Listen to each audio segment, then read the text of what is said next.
Tottenham's heroics in Marseille, that saw them cement top spot in Group D, have earned Antonio Conte January transfer funds a welcome boost ahead of the winter window. Spurs fought back from 1-0 down at half-time to record a famous victory that was sealed via Pierre-Emile Højbjerg's emphatic finish deep into stoppage time at the Stade Velodrome. Spurs were facing the brutal prospect of elimination from the competition at the interval before they battled back to salvage the match from the jaws of defeat. On loan defender Clement Lenglet equalised in the 54th minute as Spurs wrestled back some control. But Marseille still had several notable chances to win the hectic contest. Tottenham had to do it the hard way too without their head coach Antonio Conte, who was watching on from the stands due to his touchline ban sustained in last week's dramatic 1-1 draw with Sporting. Nonetheless, the Italian will have been delighted with the spirit and fight his players showed to turn the game on its head, and now he is set to reap the rewards of the crucial result. That's because qualification for the last 16 was worth £8.2 million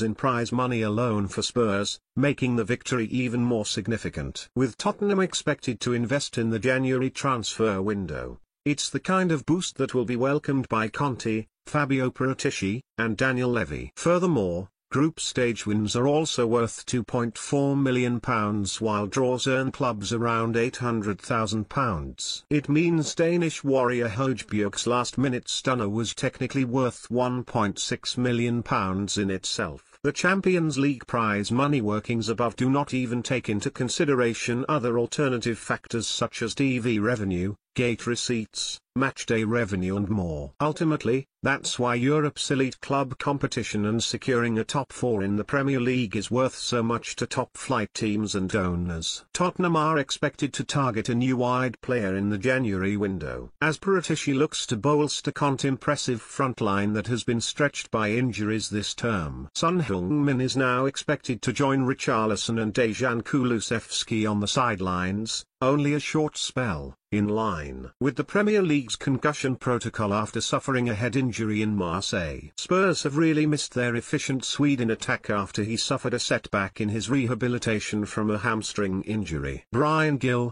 who was due to join Valencia on loan on transfer deadline day before the deal collapsed, has looked lightweight despite receiving more game time in recent weeks, and he could now depart on loan, although he will only be allowed to leave if Tottenham find a replacement. That is now the priority for Spurs this winter, and their Champions League prize money boost will certainly give them more cash to play with. Lucas Moura looks set to remain in North London as he seeks to see out the remainder of his Spurs contract. But the Brazilian is likely to be the subject of interest due to his lack of minutes this term, despite starting in Marseille.